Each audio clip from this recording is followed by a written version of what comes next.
इस देश के धन्ना सेठ किस कदर बेईमान है, इसका अंदाजा आप इंडिगो की फ्लाइट से लगा सकते हैं।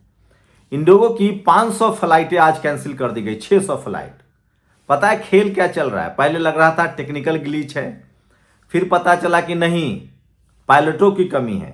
जी नहीं, ऐसा नहीं कि पायलटों ने नौकरी छोड़ दी थी या पायलटों ने कैंसिल कर दिया था। दरअसल डीजीसीए जो डायरेक्टरी है, जो रेगुलेटरी अथॉरिटी है, जो विमानन कंपनियों का नियंत्रण करती है, उसने एक कानून बनाया। पता है, मामूली सा कानून, कि पायलट को अब 38 घंटे का विश्राम मिलेगा सप्ताह में, और रात्रि में 2 दिन ही काम करना है। सप्ताह में 2 नाइट शिफ्ट ही लग सकता है। ये 2 घंटे का विश्राम, वीकेंड में रेस्ट बढ़ाया, और वीक ऑफ जो ये नाइट शिफ्ट था वो 2 दिन का किया, और इसके बाद कोहराम मच गया। सोचिए, भारत के जो धन्ना सेठ हैं, ये जो तमाम कॉरपोरेट कंपनियां हैं, वो कैसे शोषण करती है लोगों का, आप इसी से अंदाजा लगा सकते हैं। और नारायण मूर्ति साहब क्या कह रहे हैं? नारायण मूर्ति साहब कह रहे हैं कि नहीं, काम के घंटे 72 घंटे कर दो। सोचिए, अभी लेबर लॉ में बदलाव हुआ है। एक तरफ जहां डीजीसीए पायलटों को राहत दे रही है, और लेबर लॉ के हिसाब से अब कोई न्यूनतम वेतन नहीं होगा, आप कोई विरोध प्रदर्शन नहीं करेंगे, काम का घंटा 12 घंटे होगा। तो सोचिए, जजों की भी 12 घंटे की कर दीजिए, 18 घंटे की। आईएएस, कलेक्टर, एसपी, डीएम सबकी 12 घंटे की कर दीजिए, तब तो माने। तो ये 2 बदलाव से अब इंडिगो कह रहा है कि हम जज नहीं कर पाए, क्योंकि उनके पास पायलट उतने ही थे, जिससे 2 घंटा एक्स्ट्रा काम लिया जा रहा था सप्ताह में 2 घंटा। उनकी नाइट शिफ्ट 2 दिन के बदले 7 दिन लगाई जा सकती थी। और इस खेल से ये अफरा तफरी मचा है, और अफरा तफरी ये है कि आज 600 फ्लाइट कैंसिल हुआ है। अगर आप एयरपोर्ट जा रहे हैं तो सावधान रहिए। कहाँ बात हुई थी कि चप्पल वाले फ्लाइट में चलेंगे, पता चला साहब लोग की ही हालत खराब हो गई है। लेकिन ये खबरें टीवी अखबार पर नहीं चलेगा, क्योंकि इससे सरकार की किरकिरी हो जाएगी। तो ये टीवी अखबार के जरिए खबर मैनेजमेंट करने का खेल है, और सरकार इसी वजह से चल रही है। तो 600 फ्लाइट कैंसिल हो गई है। इस तरह की मोनोपोली है, सोचिए। और एयर इंडिया सर्विस नहीं दे रही है, और लूटा जा रहा है आम आदमी को। 6000 के टिकट 72,000 के मिल रहे हैं। देश भर में किसी को सऊदी अरब जाना है, किसी को अमेरिका जाना है, किसी की कनेक्टिंग फ्लाइट है। सबसे ज्यादा दिक्कत हो रही जो लोग दिल्ली आना चाहते हैं, जो लोग मुंबई, जो सेंटर पर आना चाहते हैं, सब जगह की फ्लाइटें कैंसिल हो रही है। दिल्ली से कुछ फ्लाइटें जा रही हैं, दिल्ली से पटना जा रही है, लेकिन पटना से जिनको दिल्ली आना है, चेन्नई जाना है, बेंगलोर आना है, उनकी हालत खराब है। लेकिन सबसे बड़ी विडंबना देखिए, मैंने कल ट्वीट भी किया था कि सबसे ज्यादा पढ़े लिखे और आर्थिक रूप से सशक्त लोग एयरपोर्ट, प्लेन से सफर करते हैं। लेकिन क्या मजाल है कि कहीं से कोई ट्वीट कर दे, कहीं से कोई वीडियो आ जाए। कुछ वीडियो अब धीरे धीरे डलने लगे हैं। दिल्ली एयरपोर्ट की हालत बस स्टैंड जैसी हो गई है। एक शख्स तो अपनी बच्ची के लिए पैड मांग रहा था कि उनकी ब्लीडिंग हो रही है, आप कम से कम पैड दीजिए, लेकिन नहीं दिया गया। तो ये सबसे खतरनाक खबर है। अफरा तफरी का माहौल है, लेकिन सरकार से कोई सवाल ही नहीं पूछा जा रहा है। मीडिया ने खबर ही नहीं चले। आज 600 फ्लाइट कैंसिल हुई है। कांग्रेस के प्रवक्ता हैं पवन खेरा, उन्होंने कुछ वाजिब सवाल उठाए हैं, उनको आप सुनिए। जिस देश में प्रधानमंत्री हर 3-4 महीने में एक नारा लाते हैं, उस देश में एक नारा चला कि हवाई चप्पल पहनने वाले लोग अब हवाई यात्रा कर सकेंगे। आज एयरपोर्ट्स पे जूते चप्पल चल रहे हैं। यात्री और एयरलाइंस के बीच में घमासान मचा हुआ है। ये स्थिति कैसे उत्पन्न हुई?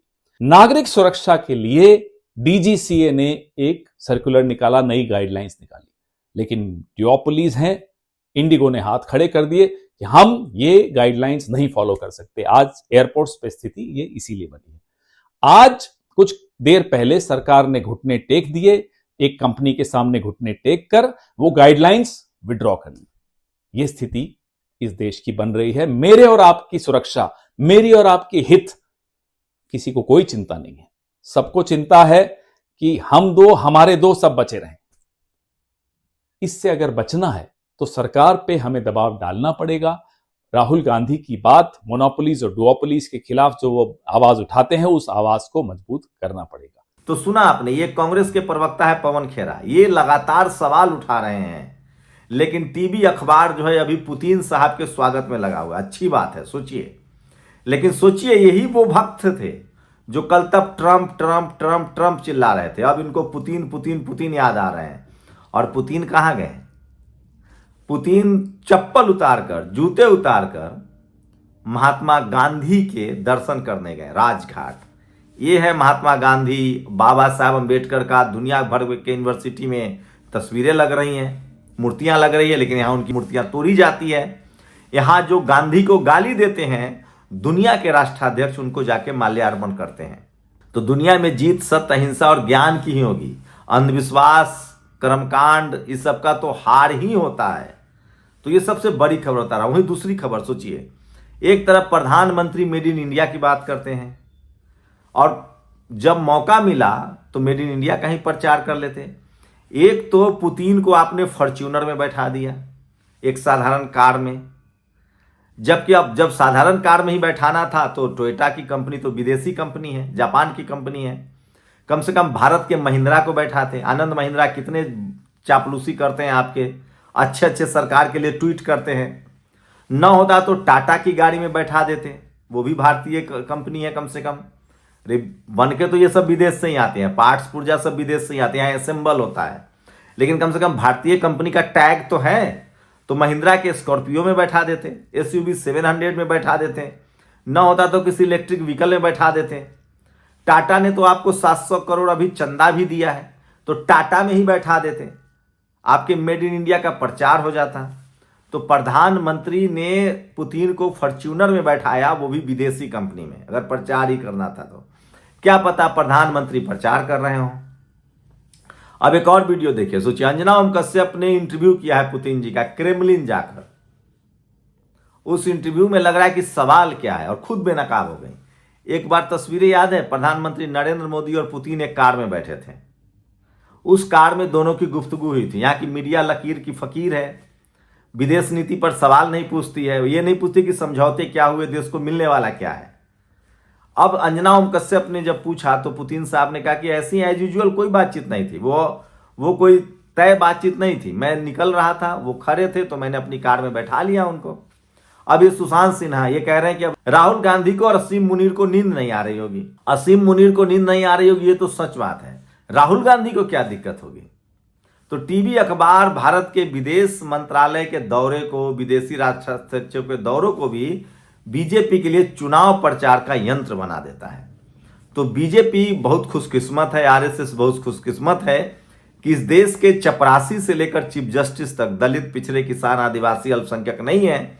और जो लोग हैं और जिनके दिमाग में जातिवाद या मनुवाद बैठा है, चाहे वो चपरासी हो या चीफ जस्टिस हो या पत्रकार हो, वो सब आरएसएस की गुणगान करते हैं। लेकिन इसी बीच एक बड़ी खबर आई है। कप सिरप घोटाला आपको पता है, 5000 करोड़ का घोटाला है। कोई कार्रवाई होगी कि नहीं, नहीं पता। संसद चल नहीं रहा है, पॉल्यूशन का मसला है, SIR का मसला है। लेकिन यह है एक शख्स जिसका वीडियो जारी हुआ, अखिलेश यादव ने ट्वीट किया है कि मुझे अधिकारी फंसा रहे हैं। सोचिए, इसमें ऐसे ऐसे लोग आरोपी हैं कि आप कल्पना नहीं कर सकते हैं। तो देश में कुछ भी हो जाए, टीवी अखबार में खबरें नहीं चलेंगी। देश में अफरा तफरी का माहौल है, 600 फ्लाइट कैंसिल हो रहे हैं, अर्थव्यवस्था चौपट हो रही है, एयरपोर्ट पर बस स्टैंड से भी बुरी हालत है। लेकिन क्या मजाल है कि कोई टीवी अखबार खबर दिखा दे, कोई खबर चल जाए, कोई पत्रकार सवाल पूछ दे। मैं इसलिए कह रहा हूं, जो आरएसएस की जाती है वही मीडिया की जाती है, और कोई सवाल नहीं पूछा जाएगा। रही बात विदेश नीति की, तो मैं फिर कह रहा हूं, पुतिन के साथ हमारे संबंध अच्छे होने चाहिए। रूस हमारा सबसे भरोसेमंद दोस्त है। लेकिन सोचिए भक्तों का क्या होगा। जो लोग कल तक दिन रात ट्रंप को अपना भगवान मान रहे थे, पूजा पाठ कर रहे थे, अब वो पुतिन को पूजा पाठ करने लगे हैं। ऋषि सुनक इंग्लैंड वाले को अपना रिश्तेदार बता रहे थे। मैं तब भी कह रहा था कि ये दोनों हमारे सगे नहीं हैं। अमेरिका में लोगों को हथकड़िया डाल के भेजा जा रहा है, ऋषि सुनक तो हमारे हैं ही नहीं। लेकिन रूस जो है, पुतिन जो है, वो हमारे सबसे करीबी दोस्त हैं, रूस रहा है।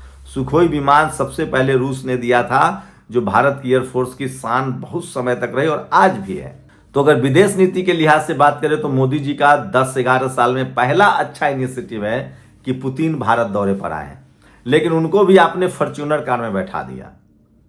अरे जब सस्ते कार में ही बैठाना था पुतिन साहब को, तो कम से कम टाटा की गाड़ी में बैठा देते, सफारी में या स्कॉर्पियो में, कम से कम मेड इन इंडिया का प्रचार तो हो जाता। तो ये आज की तमाम बड़ी खबरें हैं, लेकिन सबसे बड़ी खबर है जिस तरह से एयरपोर्ट पर मतलब भूचाल मचा हुआ है, अफरा तफरी का माहौल है, लोग मरने को मजबूर हैं, लोगों को समझ नहीं आ रहा है कि क्या करें। आज भी 600 फ्लाइट कैंसिल हुई है सिर्फ 2 घंटा के काम ड्यूटी कम करने से। सोचिए तो यहाँ के जो धन्ना सेठ हैं, जो बड़े बड़े कॉरपोरेट हैं, वो किस तरह से शोषण करते हैं। और सोचिए जब पायलट के लेवल पर इस तरह का शोषण हो, एविएशन डिपार्टमेंट में इस तरह का शोषण हो, तो मजदूरों के साथ फैक्ट्री में क्या होता होगा आप कल्पना कर लीजिए। टीवी अखबार का शोषण हम लोगों ने देखा है। टीवी अखबार में जो लोग पत्रकार काम करते हैं, वो बेचारे कभी अपने शोषण के खिलाफ आवाज नहीं उठाते हैं। उनकी तो सैलरी तक नहीं दी जाती है टाइम से। बहुत सारे चैनल्स तो बंद हो जाते हैं, सैलरी नहीं देते हैं। बहुत सारे चैनल्स अभी भी हैं जो सैलरी नहीं देते। तो इस देश में जब आप गलत के साथ आवाज नहीं उठाइएगा, जाति और धर्म देखकर आवाज उठाइएगा, तो एक दिन आपके साथ भी गलत होगा। ये तमाम लोग जो जहाज से सफर कर रहे हैं, अब कम से कम आवाज उठाएं, सरकार से सवाल पूछे। अब कहा जा रहा है कि डीजीसीए ने वो रोल बैक कर लिया है। जो पायलटों को जो थोड़ी सुविधा मिल रही थी, जो वीक ऑफ का जो काम के घंटे कम किए गए थे, अब डीजीसीए ने उसको वापस ले लिया है। देखिए कब तक पटरी पर आ जाती है। तो ये आज की बड़ी खबरें हैं जो सोशल मीडिया पर वायरल है। शुक्रिया। दस्तक की आपसे गुजारिश है कि अगर इसको बचाना चाहते हैं तो नेशनल दस्तक को सब्सक्राइब करने के लिए रेड कलर के सब्सक्राइब बटन को दबाएं, फिर बेल आइकन की घंटी दबाएं। नेशनल दस्तक को बचाने के लिए बहुत जरूरी है कि हर खबर को शेयर करें, लाइक करें, कमेंट जरूर करें।